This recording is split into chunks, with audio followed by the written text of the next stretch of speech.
Despite the widespread belief that there is in fact a specific singular disease called Alzheimer's against which science is waging war, what the public isn't told is that so-called Alzheimer's disease can neither be clinically nor pathologically differentiated from normal brain aging, and that no two journeys, no two clinical courses are ever the same. When seeing patients in my clinic, I will sometimes hold out my left hand parallel to the floor to illustrate this point, explaining that the trajectory along which people age varies in the same way my 5 fingers aim. My thumb can actually point up, some people improve, but my spread fingers show varying rates of decline.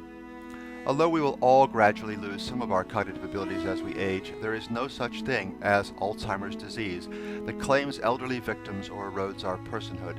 No one trajectory or series of progressive stages that we are all fated to advance along should be given the AD label. In fact, neurologists have a saying that goes, once you've seen one person with Alzheimer's, you've seen one person with Alzheimer's. As you will learn in our book, there is no one biological profile of Alzheimer's disease that is consistent from person to person.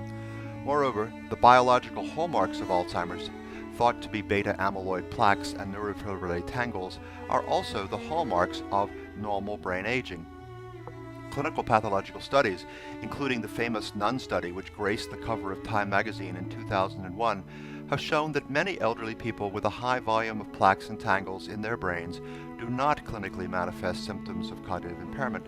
And conversely, it can also be the case that persons with a relatively low volume of plaques and tangles do manifest signs of dementia. If our spokesmen and women were truthful, they would be telling us that Alzheimer's is not a singular condition caused exclusively by beta-amyloid plaques or neurofibrillary tangles, that what we now call Alzheimer's disease actually represents multiple conditions closely related, in fact, identical to severe brain aging. These changes include vascular changes, inflammation, oxidative stress, loss of neurotransmitters, loss of cells and synapses, as well as the formation of a variety of abnormal proteins. I remember once appearing on the Oprah Winfrey Show in the 1980s when I was a younger, more biologically oriented researcher at the Johns Hopkins University. I recall sitting on stage to share important developments in current Alzheimer's research, and having Oprah ask me, isn't Alzheimer's what we used to call senility? Looking back on that interview, I was impressed at Oprah's observations about the scientifically inaccurate social construction of Alzheimer's. At the time, I thought that she was unfamiliar with the latest thinking about dementia. In hindsight, she perhaps was a step ahead of me. Perhaps Oprah was asking me to get beyond the hype of the disease myth and contemplate what 2 decades later had become the central question surrounding AD.